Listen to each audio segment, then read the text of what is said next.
Olá, hoje nós vamos falar sobre a modernização conservadora a partir do subcapítulo do texto de Berta Becker, que se intitula O Projeto Geopolítico para a Modernidade. Bom, na aula passada nós já falamos um pouco sobre a valorização, dentro do período da ditadura militar, que vai desde a década de 60 até meados da década de 80,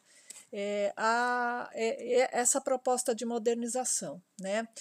Na verdade, conforme a Berta Becker lembra, né, houve o que? Existia um projeto, dentro das instituições militares de integração do território nacional para a finalidade de na verdade, garantir o controle e a soberania nacional. Né? Mas não é só isso, né? Essa articulação, né, ela era feita ao mesmo tempo das forças militares, mas também de uma burguesia industrial e financeira. E esse modelo era baseado, por exemplo, na criação de tecnologia. Nós falamos um pouco sobre isso na aula passada, né? Quais seriam os modelos de desenvolvimento do Brasil, e eles estão sempre relacionados, né, naquele período, principalmente, com a criação de áreas de tecnologia na área computacional, na área nuclear, na questão das tecnologias espaciais. E aí você tem, por exemplo, a criação de institutos como o INPE, né?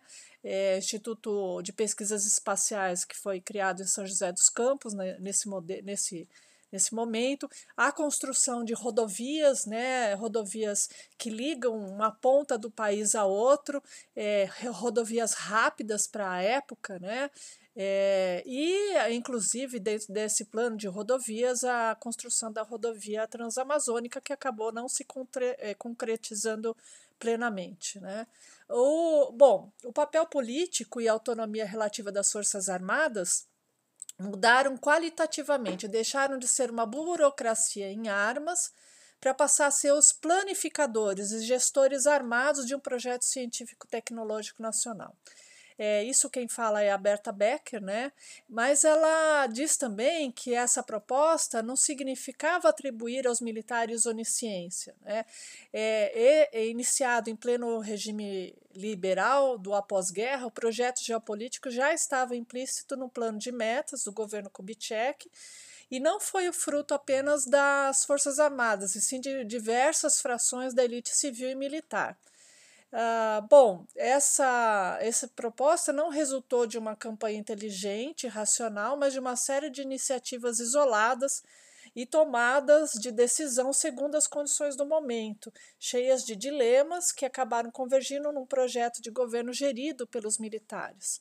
Então, essa modernização conservadora, ela combinou dois aspectos: o reconhecimento de que só a indústria de bens de capital não era suficiente para garantir a soberania nacional, e que necessitava de autonomia tecnológica, né, como veremos a seguir.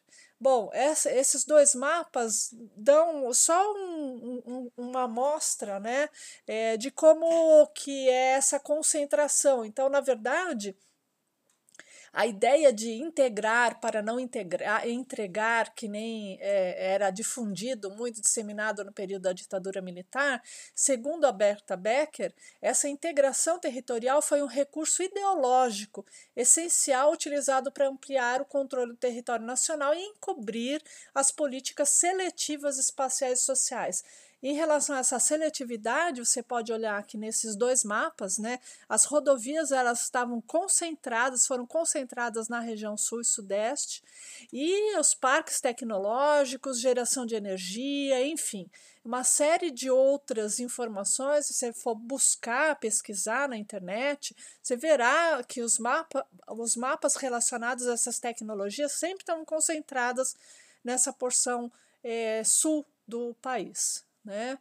Então, criou-se um espaço global fragmentado, e global porque tecnicamente foi homogeneizado, facilitando a interação de espaços e momentos, porém fragmentado, Por quê? Porque é apropriado em parcelas, como fora desenvolvido teoricamente por Henri Lefebvre. Essa é uma fala da Berta Becker e eu acho que é bastante interessado, né? Apropriado por parcelas da população. Então, ela não foi uma tecnologia, não foram benefícios, né, para toda a população de forma igualitária, né? Então, essas estratégias geopolíticas do Estado brasileiro têm três faces, né? A implantação da fronteira técnico-científica na área central do país, que era o Sudeste, a rápida integração de todo o território nacional, implicando na incorporação definitiva da Amazônia e a projeção no espaço internacional, né? Como é que se deu isso? Foi o período de autoritarismo. Como eu disse, a burguesia industrial e a financeira estavam unidas, né, dentro dessa proposta de Estado autoritário, e era autoritário para garantir que ninguém discutisse aquela forma de instalação dessas políticas, né? Então, uma doutrina de segurança nacional como estratégia política, econômica, psicossocial e militar. Então, dentro dessa doutrina de segurança nacional, você não podia questionar, né? E houve uma grande repressão aos movimentos populares que questionavam essas políticas. Bom, dentro dos setores estratégicos da ditadura, para alcançar a autonomia tecnológica, a gente tem vários, né, projetos para lembrar. Dentro da energia nuclear, a construção aí de Angra, né, Angra 1, Angra 2, que também acabou não dando certo, investimentos públicos, né, pesadíssimos que resultaram no endividamento. O Instituto Tecnológico de Aeronáutica de São José dos Campos, do ITA, a indústria bélica aeronáutica, que hoje está na mão da iniciativa privada, a Engesa, que começou fabricando instrumentos militares e hoje trabalha bastante com a indústria automotiva, nem sei se já faliu, né? Engesa se ainda continua na mão são empresas brasileiras ainda, e setores de computação. Então, são setores estratégicos dentro daquele olhar da ditadura militar, né? Bom, uma outra coisa interessante destacar do texto é que o milagre brasileiro ele foi possível graças ao grande endividamento interno e externo, né, que houve. Então, existiu um momento de crise mundial da década de 70 por conta do choque do petróleo, e mesmo assim, internamente, se continuou investindo pesadamente, o que a gente chama de marcha forçada, né? Então, esse grande endividamento interno e externo também se deu em função da compressão salarial, né? Então, os baixos salários feitos, inclusive com controle do mercado de trabalho, se estimulava a mobilidade, as migrações, né? De áreas pobres, né? Áreas onde não havia esses investimentos, como boas partes do Nordeste, né?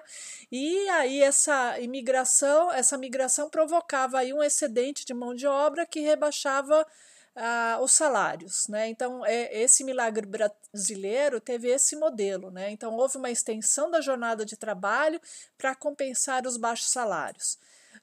Então, em relação à década de 70, né, em relação a essa marcha forçada, houve então o quê? Uma sustentação das taxas de investimento excepcionalmente elevadas, apesar da crise, né? Quem fala isso é Castro e Souza, de um trabalho de 1985, e isso tudo provocou um grande endividamento externo. Bom, as relações de comércio, é interessante lembrar que as relações de comércio e economia se alteraram bastante, né? Quando a gente fala do governo, dessas estratégias dentro do governo militar, nós tivemos várias fases. Uma primeira fase, apontada por Becker, mostra o Brasil como um país periférico, na qual a comercialização se dava especialmente com países hegemônicos, como países da Europa e mesmo nos Estados Unidos, né? Numa segunda situação, na década de 90, já se mostra o Brasil iniciando as suas relações com países africanos de mesma língua, né? De língua portuguesa, países sul-americanos e mais tarde até estendendo relações com os tigres asiáticos e também com a China, né? Colocando-se aí, nesse momento, numa posição de potência regional. Então, e depois disso, se vocês buscarem uma análise do perfil de exportação brasileira, né, vocês vão ver que houve um grande crescimento, depois uma queda. No momento em que há essa queda, o Brasil se alia aí, fortemente à China, e hoje, né, nós temos o Brasil num outro patamar, né? Ele tem aí grande exportação de matéria-prima para a China, né, num movimento de dependência até. Então, nós teríamos que reavaliar essa fala da Berta Becker como um país, né, de crescimento regional. Né? Será que continuaremos a ser uma potência regional? Essa é a grande questão. Bom, por hoje é só e a gente vai discutir melhor isso em sala de aula. Até mais.